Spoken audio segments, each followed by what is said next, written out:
I knew something was wrong the moment I opened my drawer, and my passport wasn't there. 3 days before our family cruise, the trip I paid for, planned, and dreamed about for months, my passport had simply vanished. And while I was tearing the house apart in panic, my son Ethan just stood there, arms crossed, too calm, too quiet. "Mom, you probably misplaced it," he said.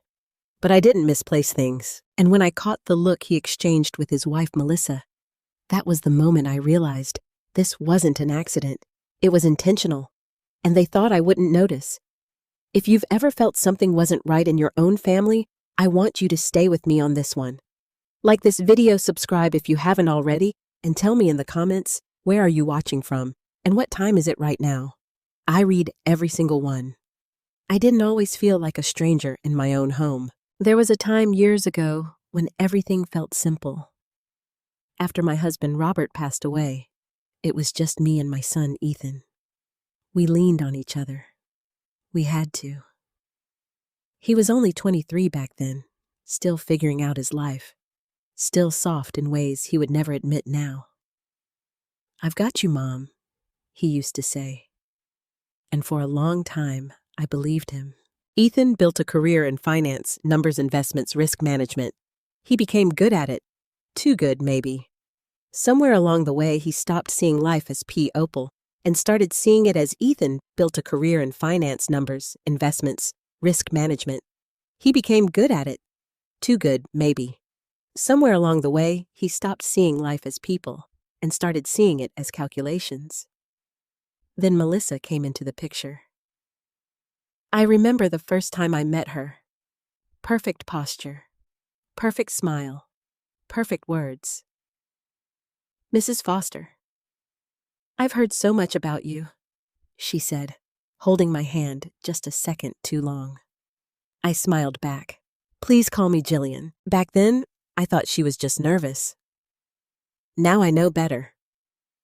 At first, everything seemed fine. They got married, moved into my house temporarily, they said, just until they found their own place. That was 6 years ago, and somehow temporary turned into permanent. At first, I didn't mind. The house felt alive again. Laughter, footsteps, conversations over dinner. And then Chloe was born, my granddaughter. She became my light. "Grandma, look what I drew," she would say, running to me with crayons in her hands. I would kneel down, smile, and say, "That's beautiful, sweetheart." And I meant it every time. But slowly, things began to change. It didn't happen all at once. That's the thing about losing your place in your own family. It happens quietly, gradually. So slowly you almost don't notice until it's too late. Melissa started making decisions, small ones at first. "I think we should repaint the living room. I reorganized the kitchen. It's more efficient this way. I moved some of your things to storage just to declutter." I let it go. I told myself she was just trying to help. Then the decisions got bigger. "Ethan and I think it's best if we handle the bills from now on. You shouldn't worry about finances anymore, Gillian. You've done enough." That one stuck with me. I had done enough. I was the one who paid off this house. I was the one who built everything we had. But Ethan nodded along with her. "Yeah, Mom, it's just easier this way. Easier for who I didn't argue. Not then. Because I trusted him. Or maybe I didn't want to believe what was happening. Over time, I noticed little things. My mail started going missing before I could see it. Bank statements stopped arriving. When I asked about it, Ethan would say, "I switched everything to digital. It's safer." Safer. That word again. Melissa would smile every time. That same perfect smile. "You don't have to stress anymore, Gillian. Just relax. Relax." As if I had nothing left to manage, nothing left to contribute. I started feeling like a guest in my own home. A polite guest. One who didn't ask too many questions. One who didn't make things uncomfortable. The only person who still treated me the same was Chloe. She would sneak into my room sometimes. "Grandma, why do Mommy and Daddy talk to you like that?" she once asked. I froze. What do you mean, sweetheart? She shrugged. Like you're a kid. I laughed it off. I had to. They don't mean it that way. But deep down, I knew she was right. And children, they notice everything. Then came the cruise. It was my idea. I wanted something for the whole family, something we could enjoy together, something that felt like us again. I'll pay for it, I said. Ethan hesitated for a second. You don't have to, Mom. But Melissa spoke before he could continue. That's such a generous offer, Gillian. It would mean so much to all of us. Of course it would. So I booked everything. Balcony rooms, activities, dining packages. I even made sure Chloe had special excursions she'd love. For a moment, it felt like things were going back to normal. Ethan smiled more. Melissa acted warmer. They included me in conversations again. I should have known something was off, because it didn't feel real. It felt rehearsed. As the trip got closer, I started asking simple questions. Did you guys get your passports ready? Have you checked the boarding details? Normal things. But every time I asked, Ethan would brush it off. Yeah, we'll handle it. Melissa would add, Don't worry, Gillian. Everything's under control. Under control. That phrase again. I remember one night about a week before everything fell apart. I was in the kitchen making tea when I overheard them talking in the living room. Their voices were low. Too low. She doesn't need to know everything Melissa said. Ethan sighed. I know, but no, listen to me. It's better this way. I stepped closer, my heart starting to pound. But then Chloe ran in. Grandma? Can you help me with my homework? And just like that, the moment was gone. I told myself I was imagining things. I told myself I was being paranoid. I told myself my son would never lie to me. Looking back now, that was the moment I should have trusted my instincts. Because 3 days later, my passport disappeared. And suddenly, everything made sense. After that night in the kitchen, I started paying closer attention. Not in an obvious way. I didn't confront anyone. I didn't ask more questions than usual. I simply watched. And the more I watched, the more uncomfortable I became. It started with small things. Ethan, did you check the cruise documents? I asked one morning while pouring coffee.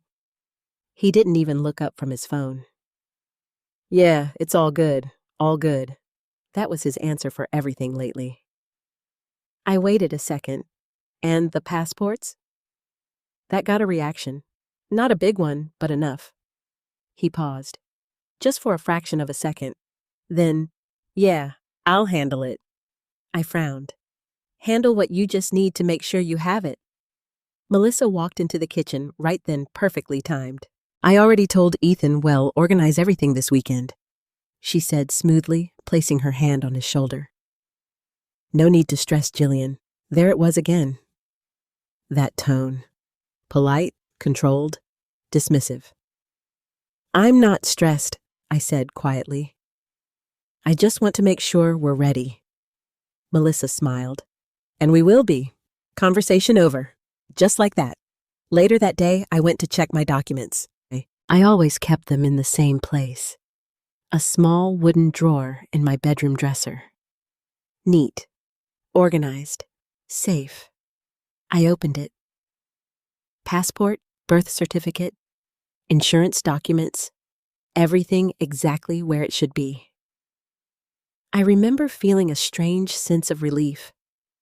Maybe I was overthinking things. Maybe I was imagining problems that weren't there. But even as I closed the drawer, something didn't sit right. It was too perfect. The next few days followed the same pattern. I would ask a simple question. Ethan would give a vague answer. Melissa would step in and shut it down. Don't worry, we've got it covered. Just relax. I started noticing something else too. Every time I brought up the cruise, Melissa would subtly change the subject, or redirect the conversation to Chloe, or suggest something else entirely. It was like they didn't want me thinking too much about the trip, which made no sense. It was my trip. I paid for it. I planned it. So why did it feel like I was the only one not in control? 2 days before everything fell apart, I walked into the living room unexpectedly. Ethan and Melissa were sitting close together on the couch. Their voices were low again. They didn't notice me at first. "We just need to get through the trip," Ethan said. Melissa shook her head. "No, we need to get through before the trip." That made my stomach tighten. "What do you mean?" Ethan asked. Melissa leaned closer. "If she goes, everything gets complicated." I froze. I didn't move. I didn't breathe. Ethan rubbed his face. "I don't like this." Melissa's voice hardened. "You don't have to like it. You just have to do it." Silence. Then Ethan nodded. A slow, reluctant nod. "Fine." That was all he said. Fine. I stepped back quietly before they could see me. My heart was pounding so hard I could feel it in my throat. If she goes, everything gets complicated. What did that mean? Why would my presence complicate anything? It was a family vacation, unless it wasn't really about the vacation at all. That night, I couldn't sleep. I lay in bed staring at the ceiling, replaying that conversation over and over again.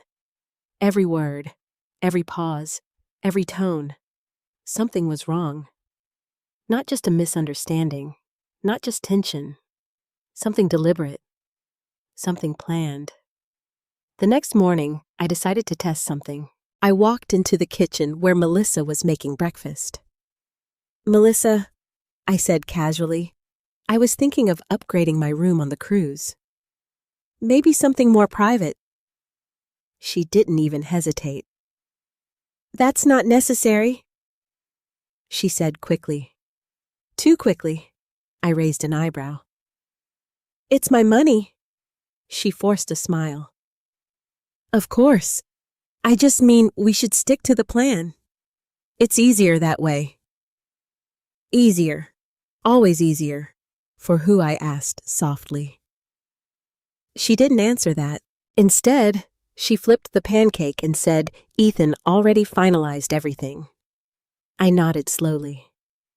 Finalized everything. Without me.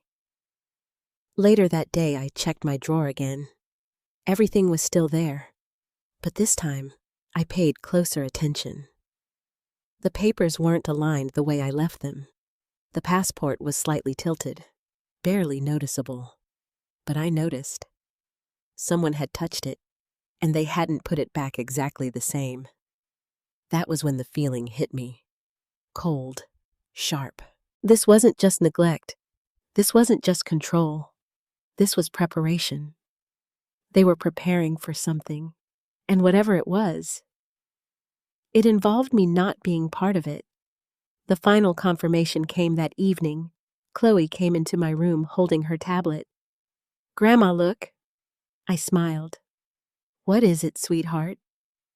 She showed me a screen, an email, not mine, Melissa's. It was open on the tablet because Chloe had been playing a game and accidentally switched apps. But what I saw made my chest tighten. Cruise confirmation. 3 passengers. Ethan Foster. Melissa Foster. Chloe Foster. That was it. No Gillian Foster. I stared at it, trying to process. "Where did you get this?" I asked gently. Chloe shrugged. Mommy was looking at it earlier. I handed the tablet back slowly. "Thank you, sweetheart." She smiled and ran out. I sat there for a long time. 3 passengers. Not 4. Not including me. But I paid for it. I booked it. So why wasn't I on it? Unless that was the plan all along. And suddenly, everything clicked. The vague answers, the controlled conversations, the tension. the secrecy. They weren't preparing for a family trip. They were preparing for a trip without me. And my passport was just the first step. The morning my passport disappeared, I already knew something was wrong. I just didn't expect it to happen so blatantly. I woke up earlier than usual. The house was quiet. No footsteps, no voices, no coffee brewing in the kitchen. Just silence. That kind of silence that feels staged. I sat on the edge of my bed for a moment, thinking about everything I had seen, everything I had heard. 3 passengers. Not 4. If she goes, everything gets complicated. My chest tightened again. I stood up, walked straight to my dresser, and opened the drawer. And just like that, my passport was gone. I didn't panic right away. That's the strange part. I just stared at the empty space where it should have been. Same drawer, same place, same arrangement. Except now I didn't panic right away. That's the strange part. I just stared at the empty space where it should have been. Same drawer, same place, same arrangement. Except now something was missing. I reached in, moving the papers around carefully. Birth certificate, still there. Insurance documents, still there. Old photos, still there. But the one thing I needed most, gone. I closed the drawer slowly. No, I whispered to myself. No, slowly. No, I whispered to myself. No, no, no, no, no. This wasn't a mistake. This wasn't me forgetting. This was exactly what I had feared. I walked out of my room, my heart pounding harder with every step. Ethan was already in the kitchen scrolling on his phone. Melissa stood by the counter, sipping coffee like nothing in the world was wrong. I stopped in the doorway. My passport is missing. Ethan looked up. For a split second, something flashed across his face. Then it was gone. What he said. My passport? I repeated. It's not in my drawer. Melissa set her cup down slowly. Are you sure you didn't move it? She asked. There it was. The script. I always keep it in the same place I said. It's not there. Ethan stood up, stretching like he had all the time in the world. Okay, let's not jump to conclusions, he said. We'll find it. We'll find it. Like it was a misplaced set of keys. Not the one document I needed to leave the country in 3 days. I watched them carefully. Every movement, every expression. Melissa walked past me toward my room. Let's check again, she said. I followed her. Ethan came behind us slower. Too slow. We entered my room. Melissa went straight to the dresser, opened the drawer, and started moving things around. Too quickly. Too confidently, like she already knew what was inside. It's not here, she said after a few seconds. I stepped closer. I know. Ethan leaned against the doorframe. Did you take it out recently? He asked. No. You're sure? Yes, I'm sure. Melissa sighed softly. Gillian, sometimes, when we're stressed, we forget things. I turned to her slowly. I'm not forgetting my passport. She held up her hands. I'm just saying it happens. Not to me, not like this. I walked over and picked up the papers myself, one by one. Carefully, slowly, deliberately, as if somehow it might reappear if I looked hard enough. But it didn't, because it wasn't there, because someone had taken it, and we all knew it. The only difference was, I was the only one saying it out loud. Someone moved it, I said quietly. Silence. Ethan shifted his weight. Melissa didn't respond. I didn't move it, I continued. So someone else did. Ethan let out a short laugh. Mom, come on. Come on. That tone again. Like I was being unreasonable. Who else would take your passport? He added. I looked at him. Really looked at him. You tell me. That hit him. Just a little. I saw it in his eyes. But Melissa stepped in before he could respond. There's no need to accuse anyone, she said calmly. We're all on the same side here. Same side. Were we? Then help me understand, I said, because right now it feels like I'm the only one who doesn't know what's going on. Ethan crossed his arms. You're overthinking this. No, I wasn't. I was finally thinking clearly. 3 days before a cruise, I said. My passport disappears, and I'm overthinking. It's probably somewhere in the house, he insisted. Then let's search properly, I said. All of us. Melissa hesitated, just for a second. Then she smiled. Of course, so we searched. Or at least we pretended to. They opened random drawers, checked places it would never be, moved things around just enough to look convincing.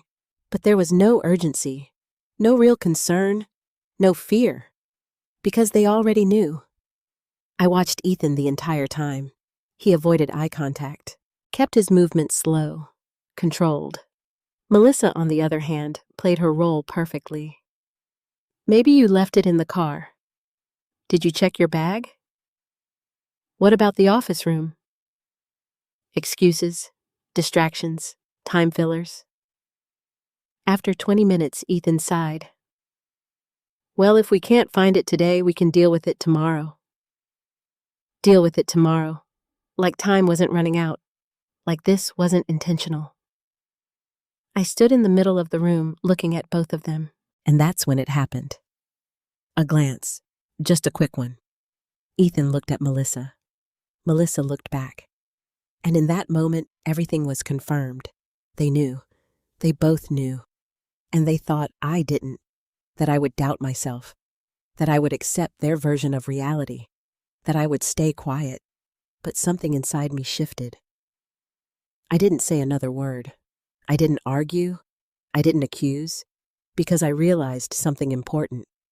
This wasn't the moment to confront them. This was the moment to understand them, to see how far they were willing to go, and more importantly, to decide what I was going to do next. Because one thing was clear now. This wasn't an accident. This wasn't forgetfulness. This was a plan. And I was the only one not supposed to figure it out. That night, I didn't say another word about the passport. Not to Ethan, not to Melissa, because I already knew the truth. And once you know the truth, you stop asking questions you already have the answers to. Instead, I started paying attention to details. Real details. The kind people overlook when they think they're in control. I waited until the house was quiet. Around midnight, I stepped out of my room. The hallway lights were off. The air felt still, calm, but not peaceful. Never peaceful. I walked slowly toward the living room, then the kitchen, listening carefully. Nothing. Then I turned back toward my bedroom, and that's when I noticed it. My door, slightly open, just a few inches. I was sure I had closed it. I always closed it. I stood there for a moment staring at it. Then I pushed it open gently. Everything looked normal, at first, but something felt off. I stepped inside and closed the door behind me. Then I went straight to the dresser, opened the drawer, looked carefully. The papers were there, but they weren't the same. Not exactly. The edges weren't aligned. The order had changed slightly, barely noticeable, but enough. Enough for me to know. Someone had been here, and they weren't careful enough to leave things exactly as they found them. I took a slow breath. Okay, I whispered. Okay. This wasn't just suspicion anymore. This was confirmation. I turned around and looked at my room. My space. Or at least what used to be my space. Now it felt like a place people entered without permission. A place I no longer controlled. I walked to the closet, opened it, nothing missing. Then to my nightstand. Drawer opened. Everything there. But again, slightly shifted. Like someone had gone through it quickly, looking for something specific, or maybe checking if something was still there. I sat on the edge of my bed, my mind racing. They weren't just hiding my passport. They were monitoring me, watching what I did, what I kept, what I might discover. And suddenly, a new thought hit me. What if this wasn't the first time? What if they had been doing this for weeks, months, years? I stood up again this time with a different kind of energy. Not fear, not confusion, clarity. I needed to know how far this went. The next morning, I acted normal. I made coffee. I greeted Ethan. Morning. Morning, Mom. He didn't look up. Melissa walked in a minute later. Did you sleep okay? She asked. Perfect tone, perfect concern. I did, I said. Lie. I'm sure we'll find the passport today, she added. Another lie. I smiled slightly. I'm sure we will. And that was the moment everything changed. Because now we were all lying. Later that day, I decided to test something. A simple test. I went into my room, took an old envelope, and placed it inside the drawer, right where my passport used to be. Then I closed it carefully and waited. I didn't say anything. I didn't mention it. I just waited. A few hours passed. I stayed in the living room pretending to watch TV. Melissa moved around the house. Ethan left for a while, then came back. Everything looked normal. But I knew better. Around late afternoon, Melissa walked toward the hallway. I'm going to lie down for a bit, she said. I nodded. Okay. She disappeared. A few minutes later, I got up quietly, walked to my room, opened the drawer. The envelope was gone. Just like that. Gone. I stood there staring at the empty space again. Same as before. Same pattern. Different object. And this time, there was no doubt. They were checking my things. Actively. Deliberately. Regularly. I closed the drawer slowly. My hands didn't shake. My heart didn't race. Because something inside me had already shifted. This wasn't about the passport anymore. This was about control. They wanted to control what I had, what I knew, what I could do, and more importantly, where I could go. I walked back into the living room, sat down, waited. About 10 minutes later, Melissa came back out, looking perfectly relaxed. I feel so much better, she said, stretching slightly. Of course she did. She had just confirmed what she needed. I looked at her, smiled. I'm glad. She smiled back. And in that moment, we both understood something. The game had changed. She just didn't know how much. That evening, Ethan brought up the cruise again. Maybe we should start packing tomorrow, he said casually. I nodded. That sounds like a good idea, Melissa added. We'll figure everything out by then. Everything. Except my passport. Except my place in that trip. Except the truth. I leaned back in my chair and watched them. Really watched them. The way they spoke. The way they moved. The way they avoided certain topics. And for the first time, I stopped seeing them as my family. And started seeing them as people with a plan. A plan that didn't include me. But here's the thing they didn't realize. I had a plan now too. And unlike theirs, mine didn't depend on hiding anything. It depended on knowing everything. And I was getting closer. Closer than they thought. The next step wasn't about proving anything. I had already proven it to myself. Now it was about seeing how far they were willing to go. And more importantly, how far I was willing to let them. That evening, I decided to confront Ethan. Not aggressively, not emotionally. Just enough to push him. Just enough to watch how he reacted. He was in the living room scrolling through his phone like always. I sat across from him. "Ethan," I said, calmly. He glanced up. "Yeah, I want to ask you something." He sighed slightly like I was already a problem he didn't want to deal with. "What is it?" I leaned forward just a little. "Did you take my passport?" Silence. Not long, but long enough. Then he laughed. Actually laughed. "Seriously, Mom." I didn't smile. "I'm asking you directly." He shook his head. "No, of course not. Too fast. Too clean. Too rehearsed." "Then how did it disappear?" I asked. "I don't know." Actually laughed. "Seriously, Mom." I didn't smile. "I'm asking you directly." He shook his head. "No, of course not. Too fast. Too clean. Too rehearsed." "Then how did it disappear?"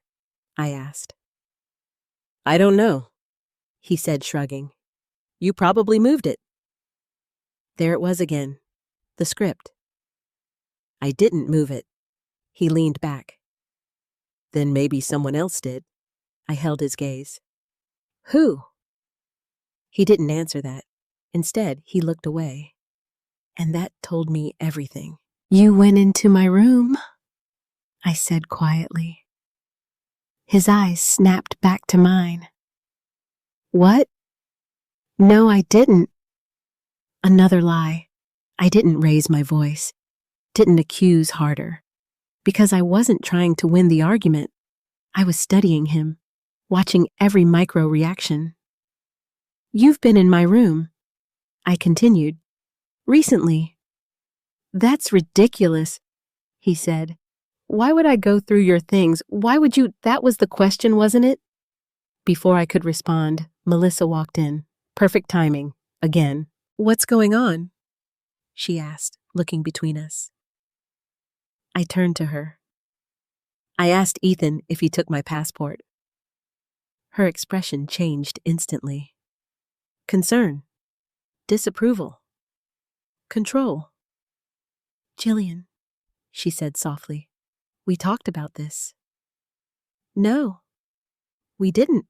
You're accusing your own son," she added. "I'm asking a question." "No, you're making assumptions," she corrected. Ethan stood up, stepping beside her now, aligned, united. "Mom, this is getting out of hand," he said. Out of hand. Because I was asking questions. Because I wasn't staying quiet anymore. "I just want the truth," I said. "You're not going to get it by blaming us," Melissa replied. Blaming. Interesting choice of word. I didn't blame anyone, I said.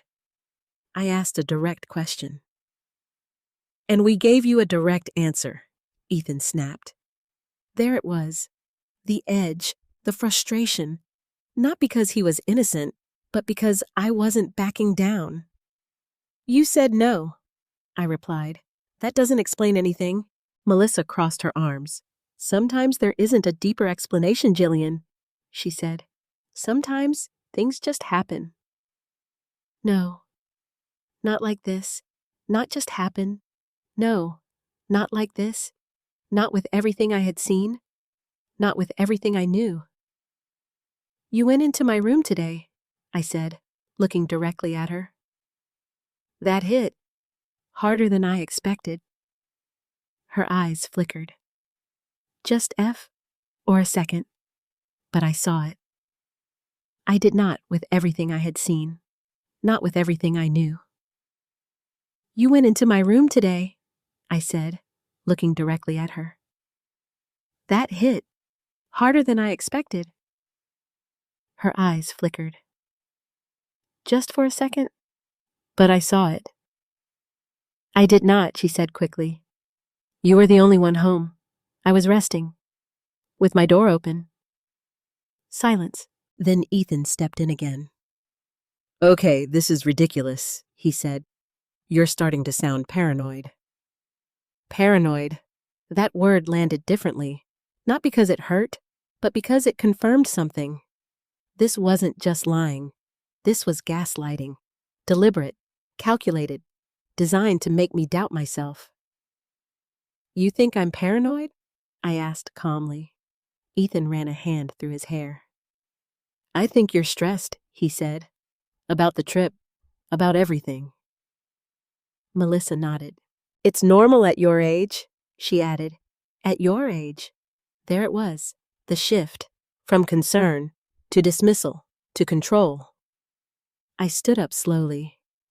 I know what I saw, I said. Ethan shook his head. No, you think you know. I know my passport didn't just disappear. Melissa stepped closer. And I know we didn't take it, she said firmly. Her tone changed, no longer soft, no longer polite. Now it was sharp, defensive, controlled. I didn't say you took it, I replied. You implied it. Then clear it up. Silence again. This time longer. This time heavier. Because there was nothing to say. Because the truth wasn't something they could twist easily anymore. Ethan exhaled. Look, he said, lowering his voice. Even if we don't find it in time, it's not the end of the world. I stared at him. Not the end of the world. You mean I just don't go? He shrugged. We can figure something out. We? Not me. We. You'll still go, I said. He didn't answer. Melissa did. We've already made arrangements, she said. There it was. Finally, a piece of truth. Arrangements that don't include me? I said. Ethan looked uncomfortable now. But no, I cut him off. Don't. I didn't raise my voice, but something in my tone made him stop. You knew, I continued, from the beginning. No. Yes, I said firmly. You knew I wasn't going. Melissa stepped forward again. We didn't want to upset you prematurely, she said. Prematurely, like this was something they were planning to tell me later. Like I was a child who needed things explained gently. When were you planning to tell me? I asked. She didn't answer. Because there was no good answer. Because the truth was, they weren't planning to tell me. They were planning to let it happen. Let me discover it too late. Let me accept it. Let me stay behind. While they left. On a trip I paid for. In a life I built. I took a slow breath, and for the first time, I felt something shift completely inside me. Not anger, not sadness, something colder, clearer. You should have just told me the truth, I said quietly. Ethan looked at me. Really looked at me, for the first time in a long time. But it was too late, because whatever connection we had already cracked. We were trying to protect you, Melissa said. I almost laughed. Protect me? From what? From my own life, from my own decisions. No, I said. You were trying to control me. Silence. No denial this time. No quick response. Because they knew. They knew I had crossed a line. A line they couldn't pull me back from. I picked up my cup from the table, walked toward the kitchen, and as I passed them, I said one Last thing. I hope the trip is worth it. Then I walked away. Because I already knew something they didn't. This wasn't over. Not even close. That night, I didn't cry. I didn't sit in my room replaying the conversation. I didn't question myself anymore, because something had finally settled inside me. Clarity. Cold, sharp clarity. For the first time in months, maybe years, I stopped trying to fix things. I stopped trying to understand them. And I started understanding myself. I sat by the window looking out at the dark street, remembering how things used to be. Not just with Ethan, but with everything. There was a time when this house felt like mine. Every corner, every piece of furniture, every decision. I built this life. I worked for it. I sacrificed for it. After Robert died, I held everything together, alone. Ethan didn't see that part, or maybe he chose not to. I remembered the nights I stayed up late going through bills, making sure we had enough. The mornings I woke up early to get him through school. The years I spent making sure he had opportunities I never had. And now I was the one being treated like I didn't understand my own life, like I needed guidance, like I needed control. I let out guidance, like I needed control. I let out a slow breath. Not anymore, I whispered. The next morning, everything felt different, not because they had changed, but because I had. Melissa was in the kitchen when I walked in. Good morning, a slow breath. Not anymore, I whispered. The next morning, everything felt different, not because they had changed, but because I had. Melissa was in the kitchen when I walked in. Good morning, she said, smiling. Same smile, same tone, but I saw through it now. Morning, I replied. I poured myself coffee, calm, steady. No tension, no hesitation. She watched me for a moment, carefully, like she was trying to read me, trying to see if I was still the same version of myself. I wasn't. You seem better today, she said. I nodded slightly. I am. That caught her off guard, just a little. Ethan walked in a few minutes later. Hey, he said. Hey. We stood there in silence for a moment. Then he said, We should probably start packing today. I looked at him. Yeah, I said. You should. You should. Not we. Not us. He noticed that. I saw it in his eyes. You too, he added quickly. I shook my head. I'll handle my own things. Melissa stepped in. We're trying to help, Gillian. I smiled slightly. I know, but I didn't need their help anymore. That was the point.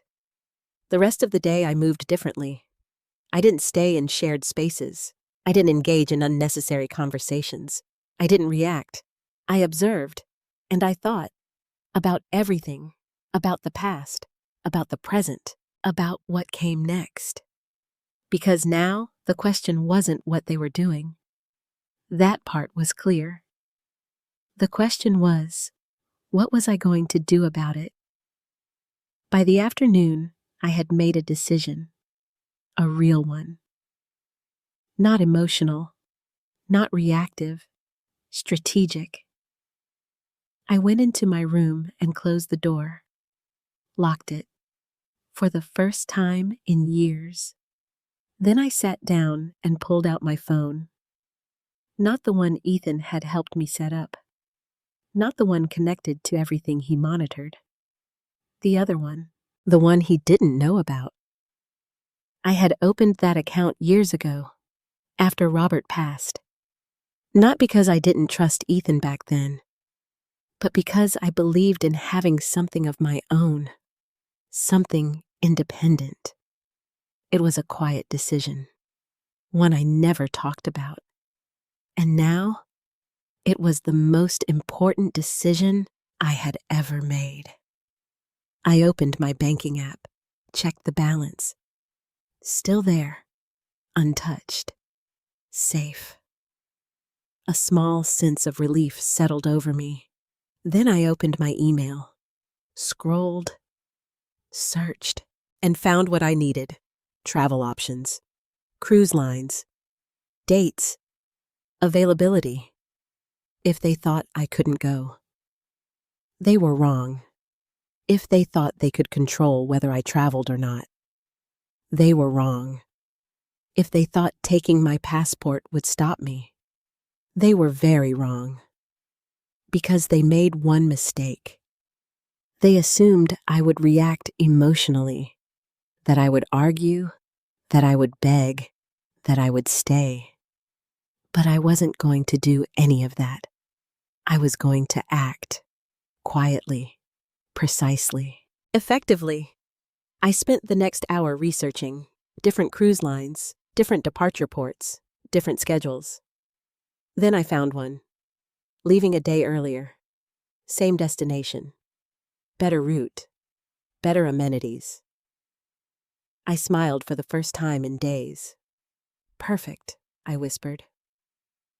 I booked it, without hesitation, without second guessing. Confirmation email, payment processed, ticket secured. Just like that. I leaned back in my chair, staring at the screen. They had taken my passport, but they hadn't taken my options. They hadn't taken my independence. They hadn't taken me. Not yet. I stood up and walked to the dresser, opened the drawer again. Empty space where my passport used to be. I looked at it for a moment. Then I said quietly, "You really thought this would stop me?" I closed the drawer, because now the game had changed completely. This wasn't about proving anything anymore. This wasn't about catching them. This wasn't about confrontation. This was about action. And they had no idea what was coming. The morning of my departure, I woke up before sunrise. Not because I had to, because I wanted to. There's something about leaving quietly that feels powerful. No arguments, no explanations, no permission, just a decision. I sat on the edge of my bed for a moment, looking around the room. My room. Or at least the version of it that still belonged to me. The dresser, the nightstand, the window where I used to sit and think. So many memories, so many years. And yet I didn't feel attached anymore. That surprised me. I thought leaving would hurt more. But it didn't. Because I wasn't leaving my home. I was leaving a situation.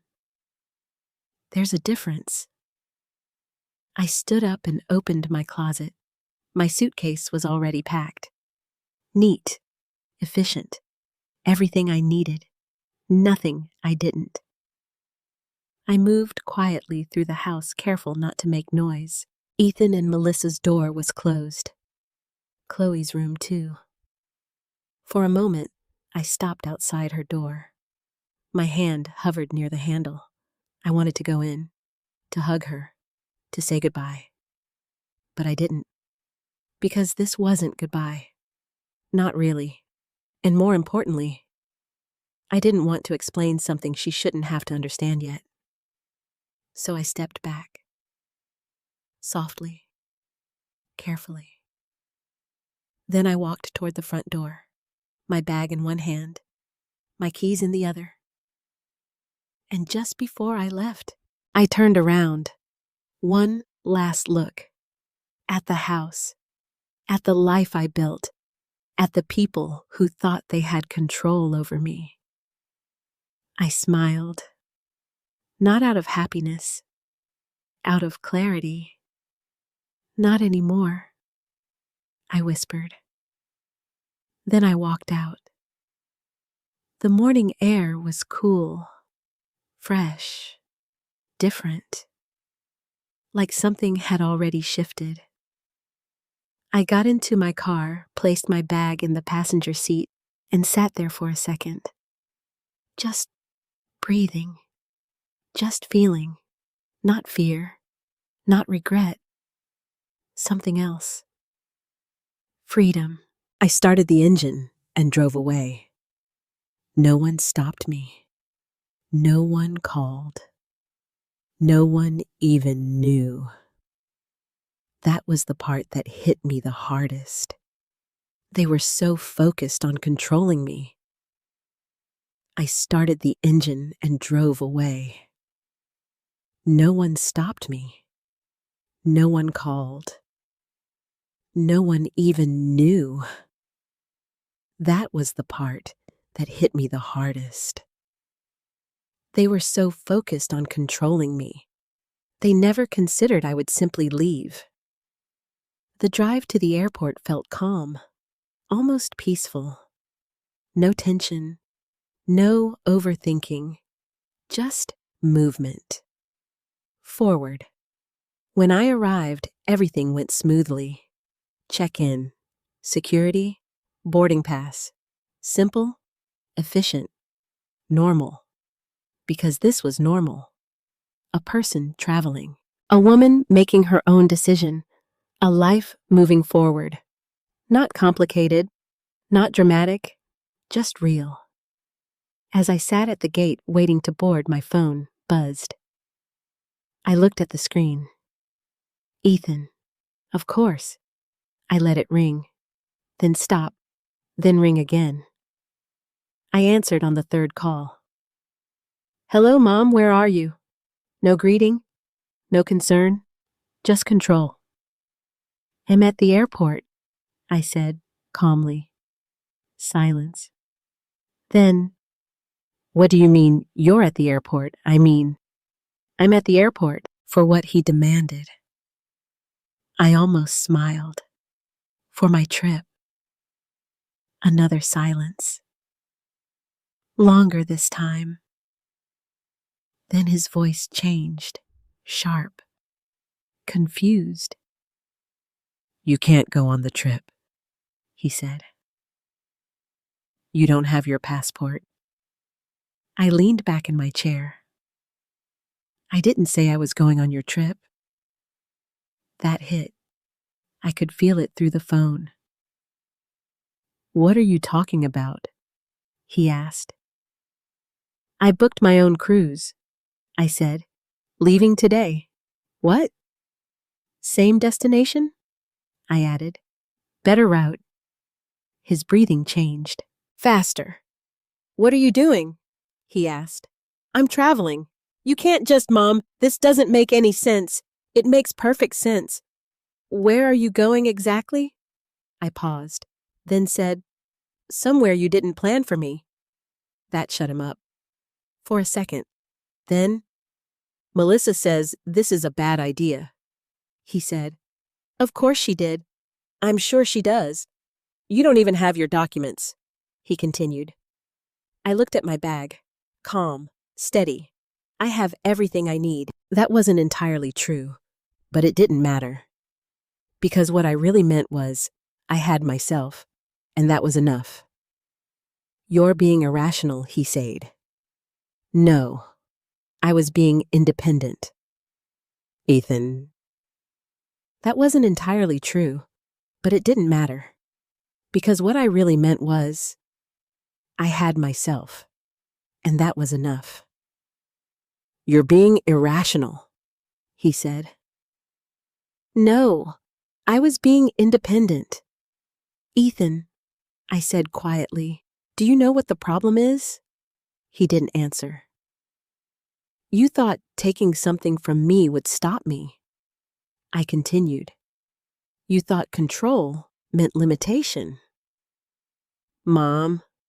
But control only works when the other person agrees to it, I said. And I don't. Silence. Heavy. Uncomfortable. Good. I don't understand why you're doing this, he said finally. I smiled slightly. That's because you never tried to understand me. That landed. Hard. Because it was true. Because it had always been true. "They're calling my boarding group," I said, standing up. "Wait." "No," I interrupted gently. "You wait. For what?" "For the moment you realize I didn't lose anything." Then I hung up. Just like that. No argument, no explanation, no permission.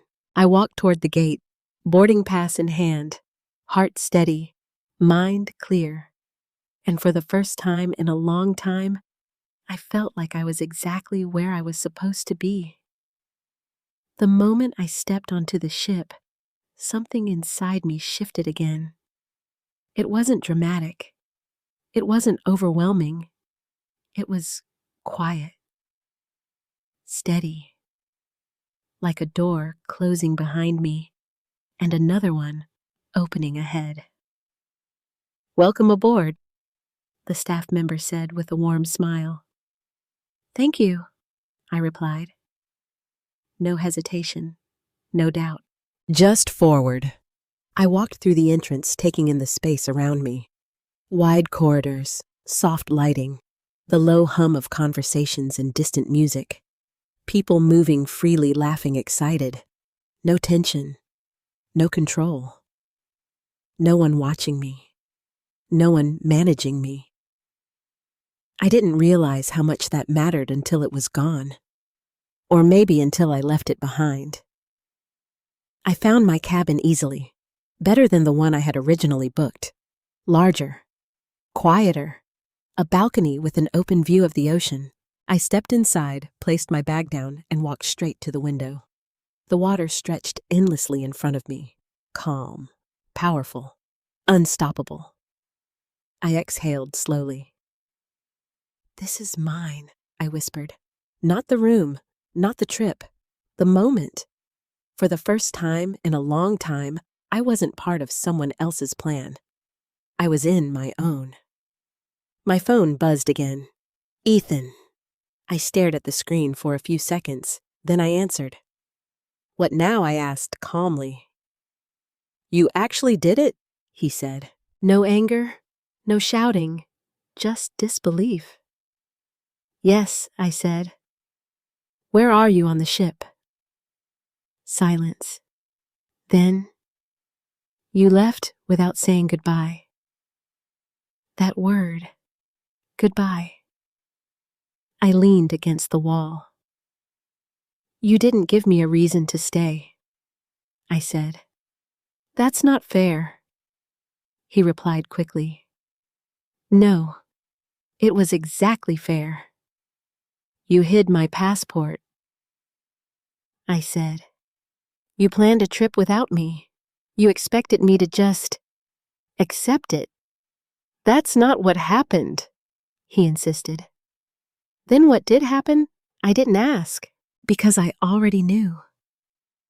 We were trying to handle things, he said.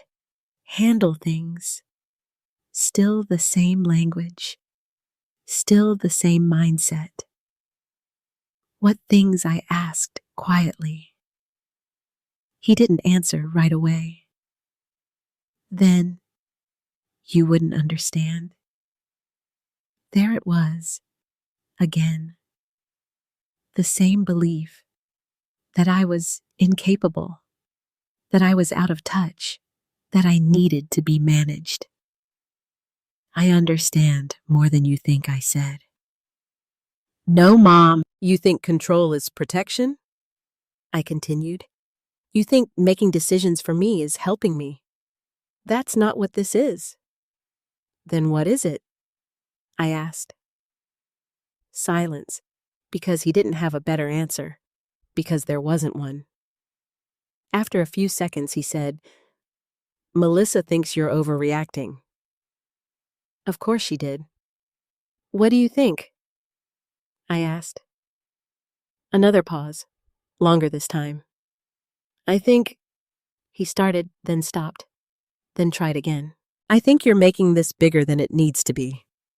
I smiled slightly. "That's because you're making it smaller than it actually is." That hit. I could hear it in the way he exhaled. "This isn't about a trip," I said, It's about trust. We didn't break your trust, he replied. Didn't we? You went into my room, I said. No denial this time, just silence. You took something that belonged to me, I continued. We were going to give it back, he said quickly, after they left. After I couldn't go. After the decision was already made. When? I asked. He didn't answer, because again, there was no good answer. We just thought it would be easier this way, he said finally. Easier. For them, not for me. It was never about easier, I said. It was about control. No, he insisted. It was about avoiding conflict.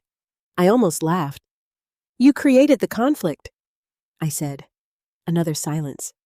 This one heavier, more real. Because now, we weren't arguing anymore. We were confronting the truth. You should come back, he said suddenly. That surprised me. Why? I asked. We can fix this. Fix this. By pretending it didn't happen, by returning to the same dynamic, by going back to being managed. No, I said. Just that. No explanation. No hesitation. Just clarity. You're choosing this, he asked. Yes. You're choosing to leave your family. I closed my eyes for a second, then opened them. I'm choosing myself, I said. That was the difference. That was the shift. That was the line he didn't understand, because in his mind, those two things were the same. Family. I'm choosing myself, I said. That was the difference. That was the shift. That was the line he didn't understand, because in his mind, those two things were the same. Family and control. But they weren't. Not anymore. I don't recognize you right now, he said quietly. I nodded. I know. Because I didn't recognize myself either. Not this version. Not yet. But I liked her. More than I expected. You'll regret this, he added. I smiled slightly. No, I said. I won't, because regret comes from not acting, from staying, from accepting things you know are wrong. And I wasn't doing that anymore. I have to go, I said. We're about to depart. Mom. But I hung up, not out of anger, out of completion. That conversation was finished. I stepped out onto the balcony. The ship was beginning to move, slowly at first. Then, more steadily, the dock pulling away, the distance growing, and with it, everything I left behind. I watched the shoreline fade, smaller, further, less significant, until it was just a line in the distance. And then, not even that. I leaned on the railing, feeling the wind against my face, breathing deeply, fully. And for the first time in a long time, I felt free. Not because I ran away, but because I finally stopped staying where I didn't belong. The first full day on the ship felt unfamiliar. Not because of the place, but because of the silence. No tension waiting for me in the next room. No careful words. No watching my tone. No adjusting myself to avoid conflict. Just space. I didn't realize how much of my life had been shaped around other people's reactions until I no longer had to consider them. I woke up slowly, sunlight spilling through the curtains. For a moment, I forgot where I was. Then I remembered, and instead of anxiety, I felt calm. I got dressed and went to breakfast. Alone. And for the first time in years, that didn't feel lonely. It felt intentional. I chose a table near the window, ordered coffee, watched the ocean. People moved around me, talking, laughing, living. No one knew me. No one expected anything from me. And strangely, that felt like freedom. "Is this seat taken?" I looked up. A woman around my age stood there smiling politely. "No," I said. "Go ahead." She sat down. "Thank you." "It's surprisingly hard to find a quiet spot on these ships," she said. I smiled slightly. "I guess everyone is looking for something." She nodded, or trying to get away from something. That caught my attention. I studied her for a second. "You too?" I asked. She gave a small, knowing smile. "Something like that." Her name was Linda. Divorced. 2 grown children. She didn't go into details, and neither did I. But we didn't need to. There's a certain kind of understanding that doesn't require explanation. "I used to travel with my family," she said, stirring her coffee. "Then one day I realized I was the only one adjusting, the only one compromising. I didn't say anything, I just listened. And when I stopped, everything changed," she added. "How I asked." She looked at me. They didn't like it. Of course they didn't. People rarely like it when you stop playing the role they're comfortable with. "I think I just did the same thing," I said quietly. She smiled. "Then welcome to the other side." The other side. I liked that. After breakfast, I spent the day exploring the ship, the deck, the lounge, the small library tucked away near the back. Everywhere I went, I felt lighter. Not because my problems were gone, but because I wasn't carrying them the same way anymore. Around noon, my phone buzzed again. This time, Melissa. I stared at the screen longer than I had with Ethan. Then I answered. "Hello, Gillian," she said. Her tone was different. Not soft, not controlled, tight. "You left without telling anyone." "I told Ethan," I said, "after you left." Then I answered. "Hello, Gillian," she said. Her tone was different. Not soft, not controlled, tight. "You left without telling anyone." "I told Ethan," I said, "after you left, yes." "That's not the same thing." I leaned back in my chair. "No," I said. "It's not." Silence. "Then you're putting Chloe in a difficult position," she said. There it was, the shift, from control to guilt. How I asked. "She's asking where you are," Melissa replied. "She doesn't understand. She's a child," I said. "She's not supposed to understand everything. That's easy for you to say when you're not here." I smiled slightly. "No," I said. "That's easy for me to say because I know the difference between protecting a child and using her as leverage." That hit. Hard. "You think I'm using my own daughter?" she snapped. "I think you're using whatever works," I said calmly. Silence. Long. Sharp. "Then you've changed," she said. "Yes. And you think that's a good thing?" "I know it is." Another pause. Then she shifted again. "You can still come back," she said. "We haven't left yet." Interesting. So they were still there, still waiting, still assuming I would return. "No," I said. "You're making this bigger than it needs to be," she insisted. "I'm making it exactly what it is," I replied. "And what is that?" she challenged. I leaned forward slightly. "It's the moment I stopped letting you decide things for me." Her breath caught. "Just a little. We were trying to help," she said. "No," I said again. "You were trying to manage. That's not fair. It's accurate." Another silence. Then, "You don't even know the full situation," she said. That made me pause. For the first time. What situation, I asked, but she didn't answer directly. There are things you don't understand, she said instead. I felt something shift, a small crack in the certainty.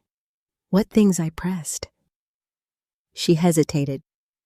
Then, well, talk when you get back. No. That wasn't good enough. No, I said. We talk now. It's not something to discuss over the phone. A small crack in the certainty. What things I pressed? She hesitated. Then, well, talk when you get back. No, that wasn't good enough. No, I said. We talk now. It's not something to discuss over the phone. Convenient. You didn't have a problem making decisions about me without discussing them at all, I replied. That shut her down. Again. But this time, I felt something different. Not control, not manipulation. Something else. Something hidden. You'll regret leaving, she said finally. There it was. The same line, different voice, same message. I stood up, walking slowly toward the railing. I don't think I will, I said. You don't know everything, she added. And that you'll regret leaving, she said finally. There it was. The same line, different voice, same message. I stood up, walking slowly toward the railing. I don't think I will, I said. You don't know everything, she added. And that stayed with me, because for the first time, I wasn't completely sure she was wrong. Then maybe it's time you told me, I said. She didn't respond, just silence. Then, I have to go, she said, and the line went dead. I stood there staring out at the ocean again. The water looked the same, calm, endless, unbothered. But inside me, something had shifted. Not doubt, not regret. Something else. A question. What didn't I know? And more importantly, why didn't they want me to know it? That question stayed with me longer than I expected. What didn't I know? I walked back into my cabin, slowly replaying Melissa's words in my mind. You don't even know the full situation. It didn't sound like a threat.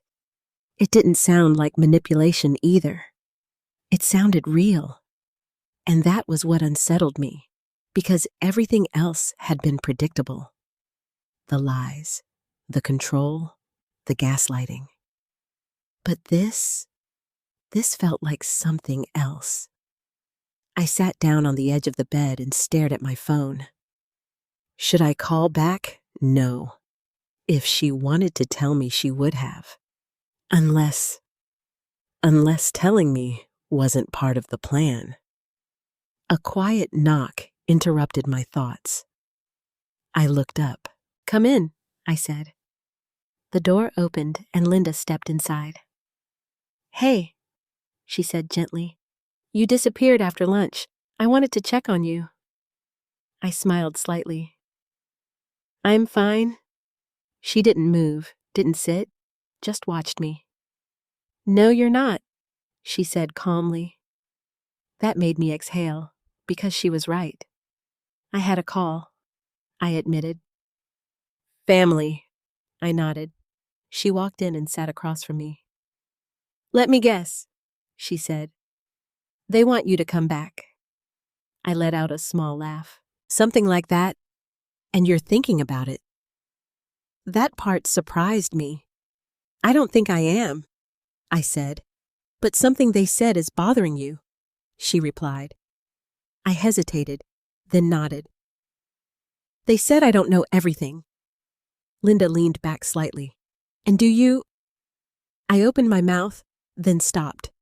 Because for the first time since I left, I wasn't completely sure. I thought I did, I said quietly. She nodded. That's usually when something shifts. I looked at her. What would you do? I asked. She smiled faintly. I'd ask myself one question. What? Does the truth change your decision or just explain their behavior? That hit differently. Because I hadn't thought about it that way. Was I looking for truth or justification? Sometimes, she continued, people hold information not because it's important, but because it gives them power. Power. That word again. Everything kept coming back to it. I don't think this is about power, I said slowly. No, she asked. I shook my head. It felt like that before. But now, I don't know. This feels different. Then maybe it is, she said. But that doesn't mean it changes what they did. That was true. No matter what I didn't know, they still took my passport. They still planned a trip without me. They still treated me like I couldn't make my own decisions. Nothing changed that. But still, something inside me wanted to know, not for them, for me. Later that evening, I sat on the balcony again. The ocean looked darker now, the waves heavier, the air cooler. I held my phone in my hand for a long time. Then finally, I dialed Ethan. He answered quickly.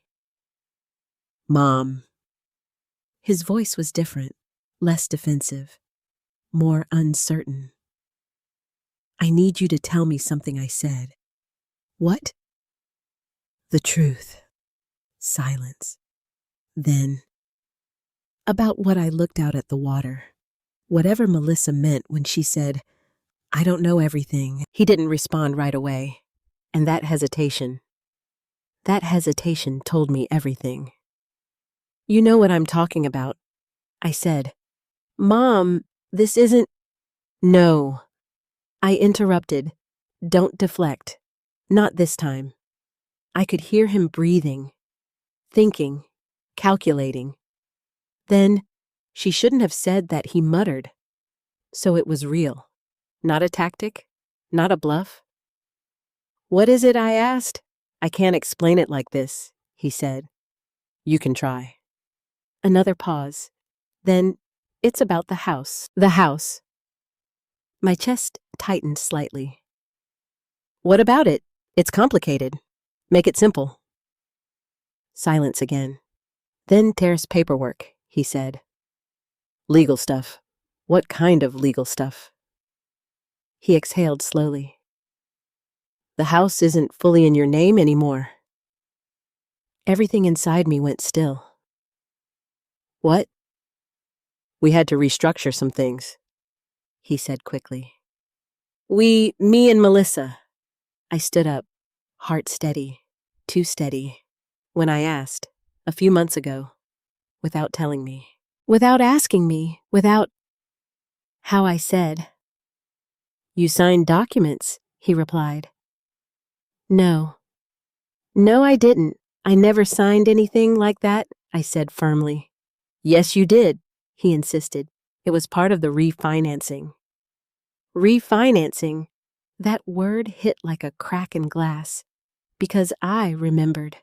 The papers, the meeting, the explanations I didn't fully question at the time, because I trusted him. What did I sign? I asked. He hesitated again. Then a transfer agreement. I felt something cold settle in my chest. A transfer to who? Silence.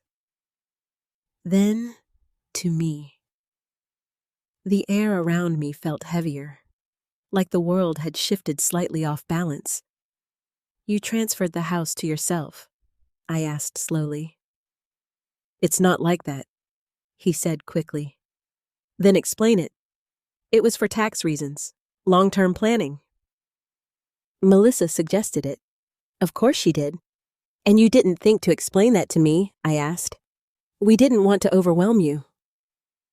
That line again, that same justification. That same control. You didn't want to lose control, I said quietly. No, he insisted. That's not it. But it was. It always came back to that.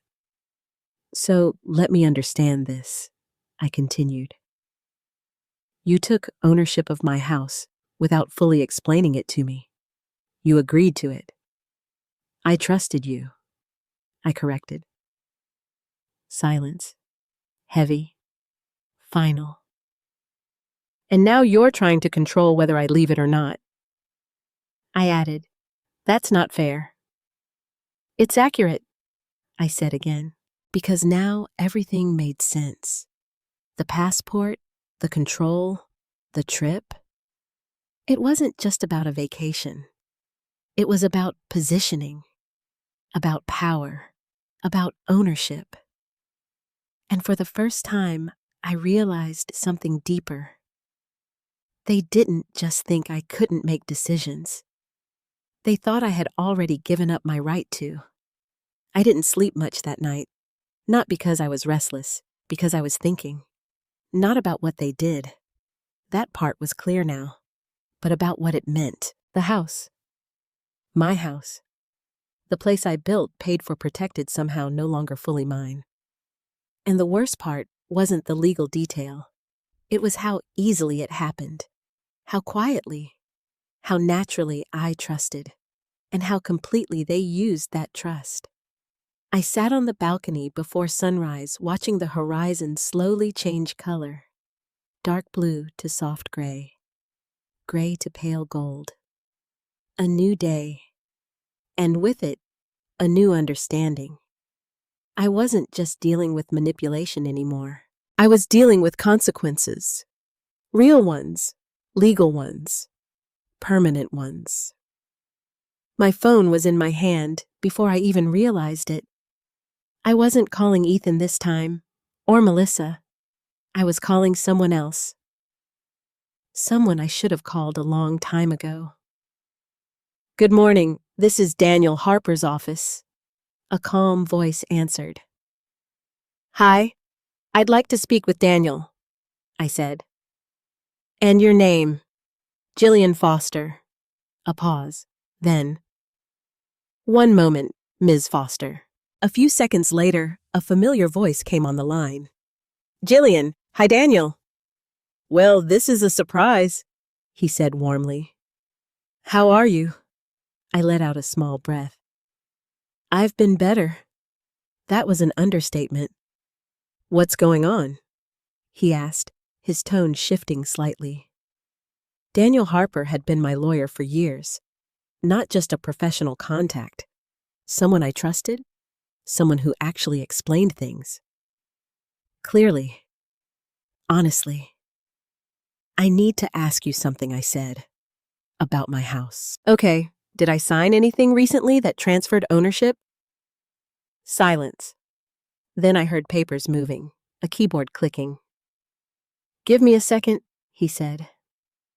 I waited. Heart stemmy, a second, he said. I waited. Heart stay addy, mind clear. No panic. Just focus. Then, yes, he said. That word landed harder than I expected. What exactly did I sign? I asked. It was a partial transfer agreement, he explained. Ownership shares were adjusted. ADI. Mind clear. No panic. Just focus.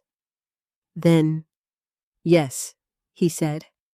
That word landed harder than I expected.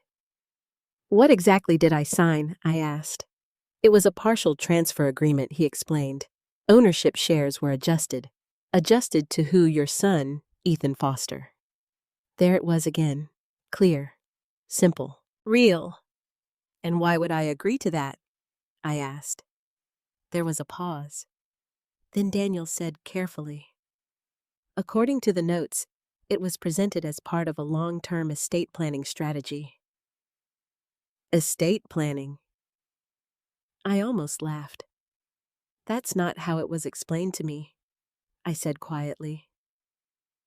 How was it explained? He asked. As refinancing paperwork, I replied. Silence. Longer this time. He told me it was about interest rates. I added. Monthly payments. Nothing about ownership. Daniel exhaled slowly. That's not accurate, he said. I closed my eyes. Not in shock, not in disbelief, just in confirmation. I trusted him, I said. I know you did, he replied, and now I opened my eyes, staring out at the ocean. Now I need to know what my options are. That was the shift. Not what happened, not why. What now? Well, Daniel said, it depends on the specifics. If the agreement was signed under misrepresentation, there may be grounds to challenge it. Misrepresentation. A polite word for what actually happened. Can we reverse it? I asked. It's possible, he said. But it won't be simple. Nothing worth doing ever is.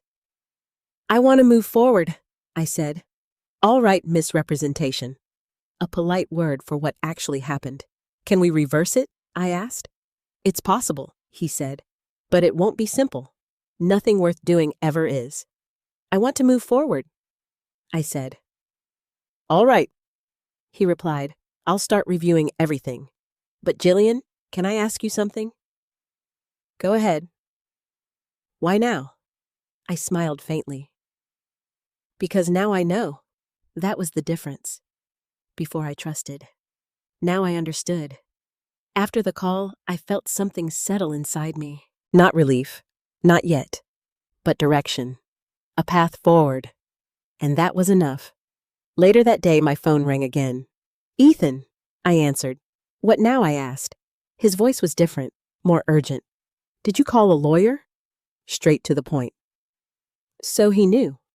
Or at least suspected. Yes, I said. Silence. Then, why would you do that? He asked. Why? That question almost didn't deserve an answer. Because you transferred my house into your name, I said. It's not just my name? He replied quickly. It's shared.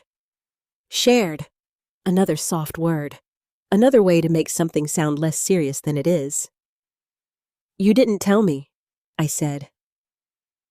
We explained it, he insisted. No, I replied. You avoided explaining it. That's not true. It is. Silence again. Then, we were trying to plan for the future, he said. Whose future? Not mine. You made decisions about my life without me, I said. We thought it was best. For you? I corrected. For all of us. No. That wasn't true. And for the first time, he knew I wasn't going to accept that answer.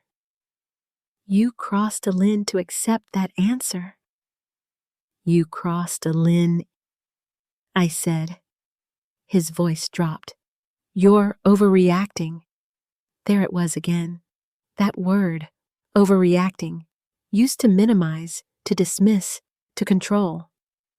No, I said calmly. I'm responding to what I said. His voice dropped. You're overreacting. There it was again. That word, overreacting, used to minimize, to dismiss, to control. No, I said calmly. I'm responding. To what? To the fact that I trusted you and you used that trust to take something from me. Silence. Long, heavy, because there was no argument for that. No explanation. No justification. I didn't take anything he said finally. I let out a small breath. Yes, I said. You did. And we both knew it. After that call, everything inside me went quiet. Not empty. Not numb. Just quiet. Like the final piece of a puzzle had fallen into place. The passport, the trip, the control, the house. It wasn't separate events. It was one continuous plan. And I had been standing right in the middle of it without seeing the full picture. Until now. I stayed on the balcony for a long time, letting the wind hit my face. Thinking, not emotionally, strategically, because for the first time, I wasn't reacting. I was deciding.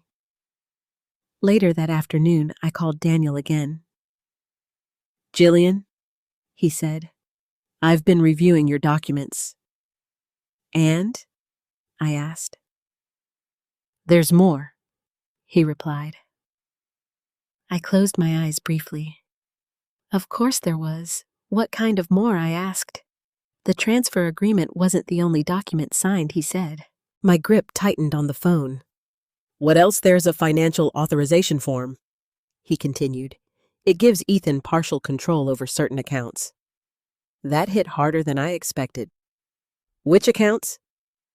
"Your primary checking, and one investment account." I exhaled slowly. That explained it. The missing mail, the digital statements, the quiet shifts I couldn't quite prove before. "They didn't just take the house," I said. "No," Daniel replied. "They positioned themselves to manage your finances." Manage. Another soft word for something much bigger. "Can we revoke it?" I asked. "Yes," he said. "But again, it requires action.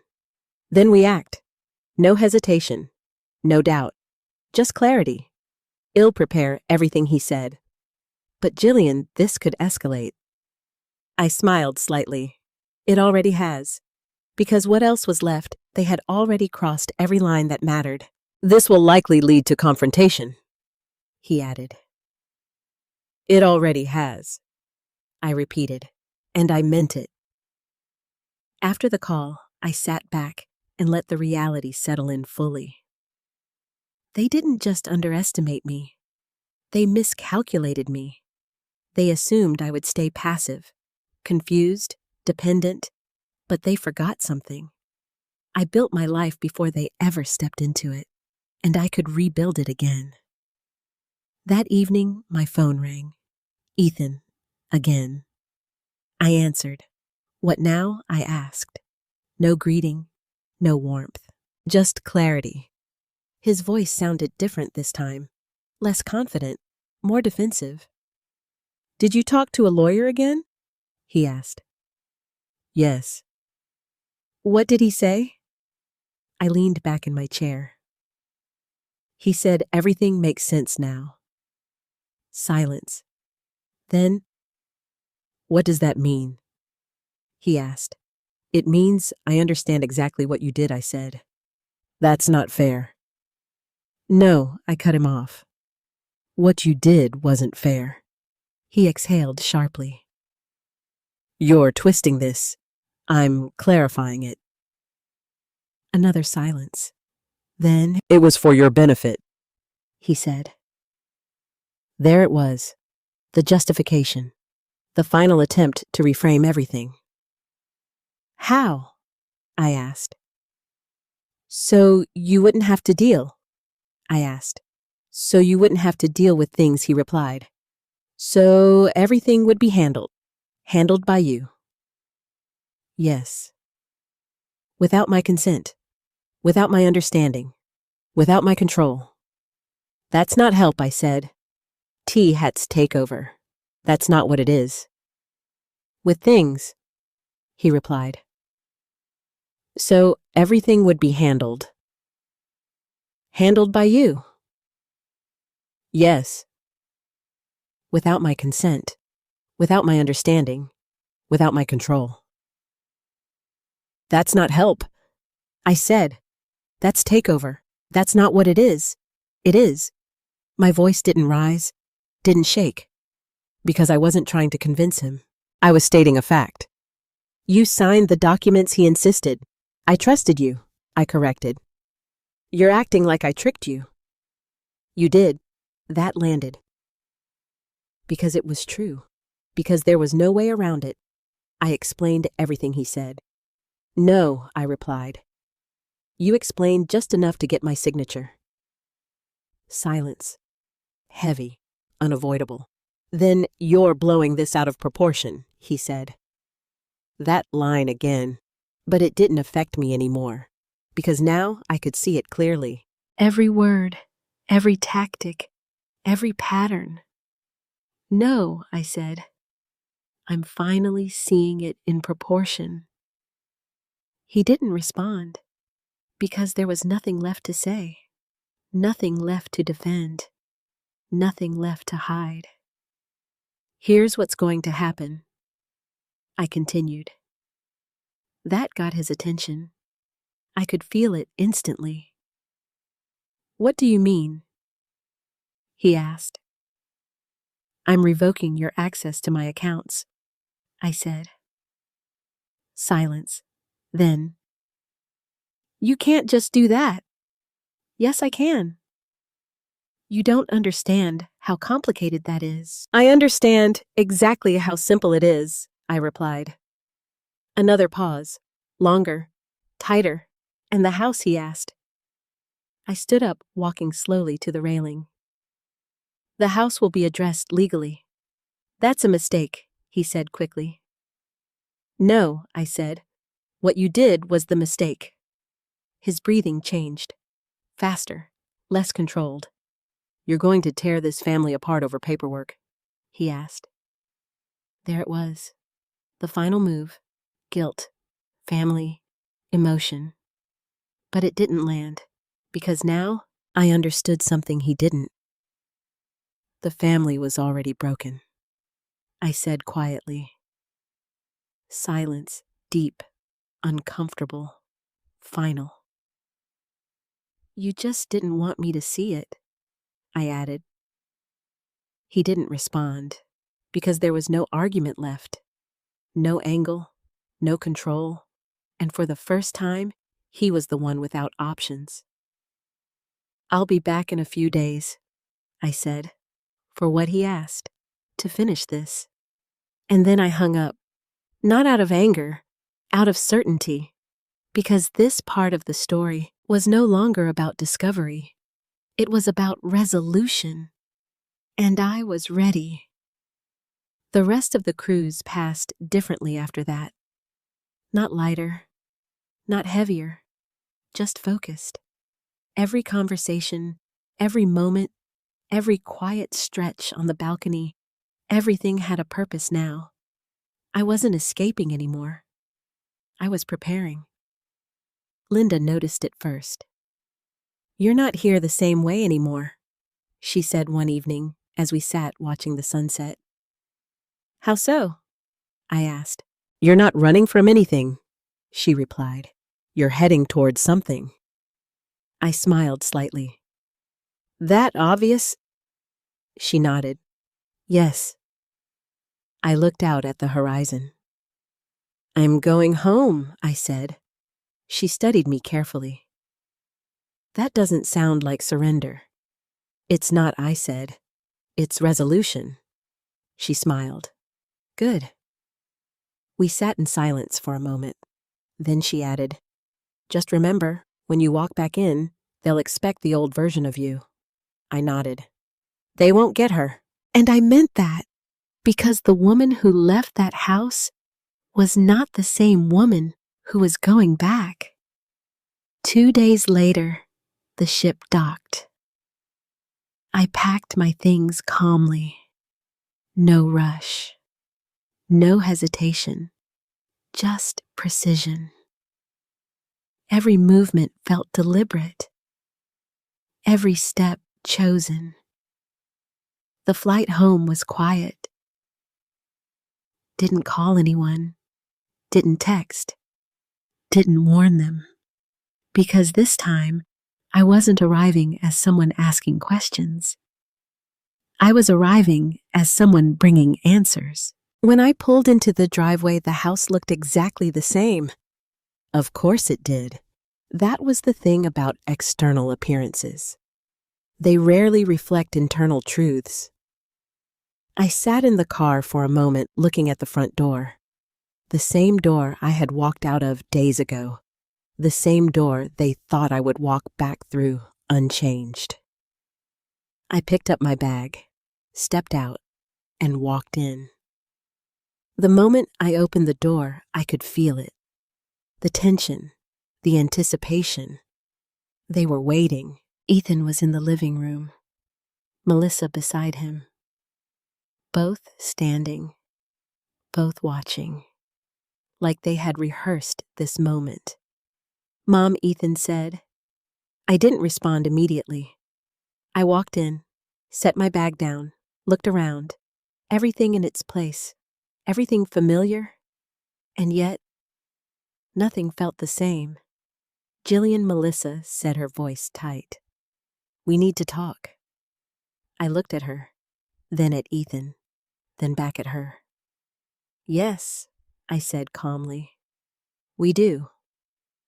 I walked past them and sat down. Not in the corner, not on the side, in the center. My space, my position. They exchanged a quick glance before sitting across from me. Ethan leaned forward slightly. "We've been trying to reach you," he said. "I know. Why didn't you answer?" "Because I wasn't ready to talk," I replied. Simple, direct, true. Melissa crossed her arms slightly. "That's not how families handle things." I looked at her. "That's not how control works either." Silence, immediate, sharp, because I didn't ease into it. I didn't soften it. I went straight to the truth. "We weren't trying to control you," Ethan said quickly. I held up a hand. "No," I said, "we're not doing that today." He stopped, confused, because this wasn't how our conversations used to go. This wasn't a discussion. This was a statement. "I spoke to a lawyer," I continued. That changed the air instantly. Tighter, colder, more real. Ethan's expression shifted. Melissa's posture stiffened. And Ethan asked, "And everything is clear now," I said. "No emotion, no anger, just fact." "It's not what you think," Melissa said quickly. I looked at her. "It is exactly what I think," I replied. She opened her mouth, but I didn't let her speak. "Let me finish," I said. That alone was new. I had never interrupted her before, never taken control of the conversation like that, and she felt it. They both did. "You transferred ownership of my house," I said, looking directly at Ethan. He didn't deny it this time. "You gained access to my accounts," I added. Silence. Confirmation. "And you hid my passport to control whether I could leave." "That one." He flinched slightly. "Small, but visible." "I did that," he admitted. Melissa turned to him. "Ethan?" "No," he said. She didn't want to be a burden to him. "Ethan?" "No," he said. She deserves to hear it. Finally, honesty, late, but real. Why, I asked. Simple question. No accusation. Just truth. He hesitated. Then, because I thought it was the right thing to do. That answer told me everything. Not malicious, not calculated, just wrong. "And you didn't think to ask me?" I said. "I thought you'd say no." "Exactly. That was the point. That's because it wasn't your decision to make," I replied. Silence. Heavy, final. Melissa leaned forward. "We were trying to protect the family," she said. I looked at her. "No," I said quietly. "You were trying to protect control." Her expression tightened. "That's not fair. It's accurate." I reached into my bag and pulled out a folder. set it on the table. "This is what happens next," I said. They both looked at it, then at me. "I'm revoking all financial access," I continued. "Effective immediately."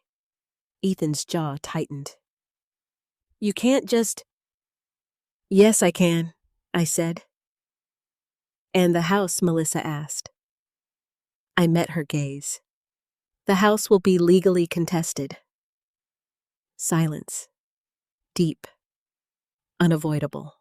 "You're going to sue your own son?" she asked. I didn't react, didn't flinch. "I'm going to correct what was done without my full consent." That was the truth. Not revenge, not anger. Correction. Ethan leaned back slowly, processing, understanding, for the first time, truly understanding. "I didn't think it would go this far," he said quietly. I nodded. "That's because you didn't think I would go this far." And that was the difference. The silence after my words didn't feel empty. It felt final. Not the end of everything, but the end of how things used to be. Ethan sat there staring at the folder on the table. Melissa didn't move, didn't speak, didn't interrupt. That alone told me everything. For the first time, they understood I wasn't negotiating, I wasn't asking, I wasn't reacting. I was deciding. "I never meant to hurt you," Ethan said finally. His voice was quieter now, lower, different. I looked at him. I believe that I said, and I did. That was the complicated part. He wasn't trying to destroy me. He was trying to control something he didn't understand. "And yet, you did," I added. He nodded slowly, because he couldn't deny that. "Not anymore." "I thought I was helping," he said. I leaned back slightly. "That's the problem," I replied. "You didn't think I needed to be asked." Silence, heavy, honest. Melissa shifted in her seat. "We were thinking about the future," she said. I looked at her. "Whose future?" She didn't answer. Because now. That question couldn't be avoided. Because it wasn't mine. I continued. Ethan rubbed his face with his hands.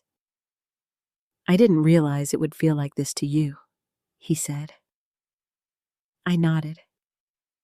"I know, and I did. Because people like him don't always understand impact. They understand intention. But intention doesn't erase consequence." "It felt like I was losing control," he admitted. There it was. Finally. The truth underneath everything. Control. Not mine. His. And instead of dealing with that feeling you took control from me, I said. He didn't respond. Because there was nothing left to argue. Nothing left to justify. Just truth. And now I asked. He looked up at me. Uncertain. "What do you mean?" "Now that you see it," I said. "What happens next?" That question. That was the real turning point. Not the documents, not the lawyer, not the confrontation. This.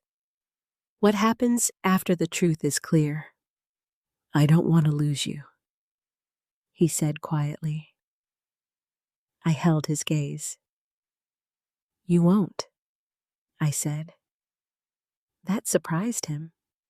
"But things won't go back to how they were," I added. And that was the boundary. Clear, firm, non-negotiable. Melissa finally spoke again. "What do you want from us?" she asked. I thought about that for a moment. Not emotionally, not reactively, clearly. I want transparency, I said. Silence. I want honesty, I continued. They both listened. Carefully now. I want decisions about my life to include me, I finished. Simple, direct, reasonable, and yet everything they had avoided. And if we agree to that? Ethan asked. I leaned forward slightly. Then we move forward. And the legal stuff, Melissa asked. I didn't hesitate.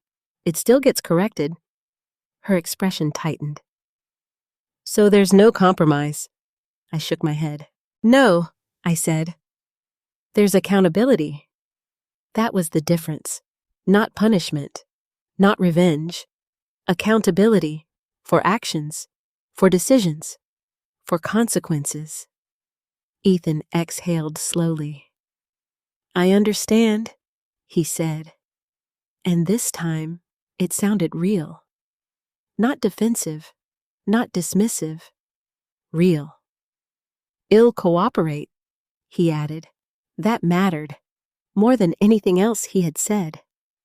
Melissa didn't speak immediately. She looked at Ethan, then at me, then down at the table. Finally, she nodded. We'll cooperate. Not warm, not emotional, but honest. And that was enough. For now. I stood up slowly, picked up my bag. This isn't over, I said. I know, Ethan replied, but it's no longer hidden, I added.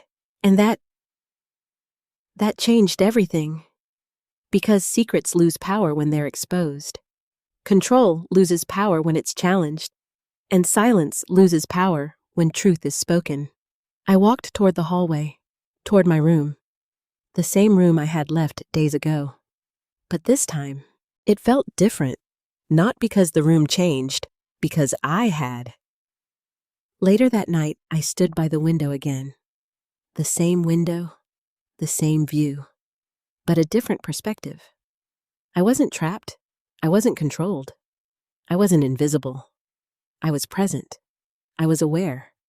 I was in control of my own life again. And that didn't come from winning.